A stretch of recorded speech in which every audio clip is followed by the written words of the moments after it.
Hello students, 11th standard maths chapter 10 example 10.8 பார்க்கலாம். உங்களுக்கு இதுக்கு முன்னாடி exercise 10.1 10.2 sums பார்க்கணும்னா என்னோட previous video போய் பாருங்க. maths நேரம் போட்டீங்கன்னா exercise 10.1 10.2 போட்டீங்கன்னா உங்களுக்கு sums line by line வரும். ஓகேவா? இப்போ next நம்ம example 10.8 பார்க்கலாம். question என்னன்னா இது கொஞ்சம் டிஃபரெண்டா இருக்கும் பாருங்க. Find f dash of x if f of x equal to root of x square plus 1 இருக்கு. இப்போ சொல்யூஷன் பாப்போம். ஒண்ணுமே இல்ல. क्वेश्चन என்ன முதல்ல தேடிக்கங்க. f of x equal to root of x square plus 1. இப்போ நம்ம differentiate with respect to x. அதாவது இந்த f of x நம்ம எப்படி எழுதலாம்னா x square plus 1 by 1 by 2 போட்டுக்கலாமா? இப்படி எழுதிட்டு இப்போ நம்ம df by dx னு எழுதலாம். இப்போ f dash of x பண்ணும்போது இந்த ரூட்டை 1 by 2 னு எழுதிருக்காங்க. அவ்வளவுதான். ஓகேவா? ரூட்டை 1 by 2 னு எழுதிருக்காங்க. இப்போ உங்களுக்கே தெரியும் ஃபார்முலால x பவர் n னு இருந்தா n x power n minus 1 அந்த ஃபார்முலால முதல்ல எழுதினோம். f dash of x பண்ணும்போது 1 by 2 x square plus 1 1 by 2 minus 1 இந்த ஃபார்மேட்ல எழுதியாச்சு. நெக்ஸ்ட் ஸ்டெப் என்ன பண்ணா உள்ள ஒரு இன்சைட் x வேல்யூக்கு இப்போ நம்ம பவர் மட்டும் தான் டிஃபரன்ஸ் பண்ணிக்கோம். பவருக்கு மட்டும் தான் நம்ம டிஃபரன்ஸ் பண்ணிக்கோம்.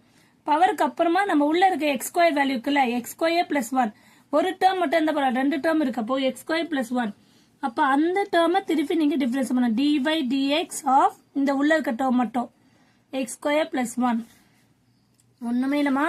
ஃபர்ஸ்ட் ஒரு டிஃபரன்ஸ் பண்ணிரோம். பவரை டிஃபரன்ஸ் பண்ணிரோம். அதுக்கப்புறம் இன்சைடுக்கு இந்த இன்சைடுக்கு உள்ள இருக்க வேல்யூவை டிஃபரன்ஸ் பண்றோம் திருப்பியும். அப்ப இது என்ன வரும் 1 by 2 x ஸ்கொயர் பிளஸ் 1 இந்த 1 by 2 இது வந்து 1 by 2 மைனஸ் 1 பண்ணும்போது உங்களுக்கு எல்சிஎம் எடுத்து 2 எடுத்துட்டா இங்க என்ன ஆகும் 1 minus 2 ஆகும். அப்ப இங்க வந்து மைனஸ் 1 by 2 வரும்ல. ஓகேவா? அந்த மைனஸ் 1 by 2 எழுதியாச்சு.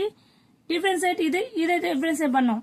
x ஸ்கொயர் டிஃபரன்ஸ் பண்ண என்ன ஆகும் 2x x ஸ்கொயர் டிஃபரன்ஸ் பண்ண என்ன ஆகும் 2x பவர் 2 minus 1 அப்போ 2x பவர் 0 அதாவது 1 ன்னு வரும்.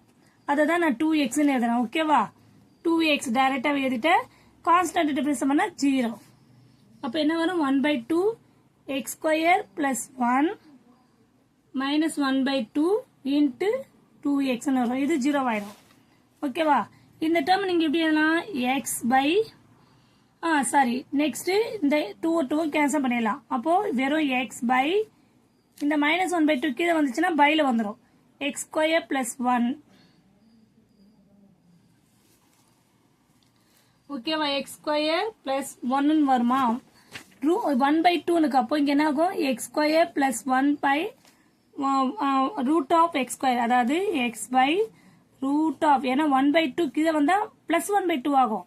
அப்போ அது என்ன வரும் 1 by 2 ரூட்ல தானே எழுதணும். ஏன்னா நம்ம ஸ்டார்டிங்ல எப்படி எழுதிக்கும் பாருங்க. Root of x square plus 1 எப்படி இருக்கும் எக்ஸ் ஸ்கொயர் பிளஸ் 1 பவர் அந்த ரூட் வந்து 1 by 2 எடுத்துக்கும்.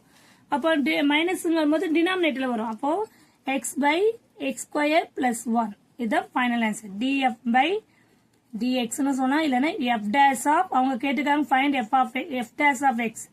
அப்போ f dash of x equal to x by root of x square plus 1. Clear? Okay, Mama. Clear, students? Thank you, students.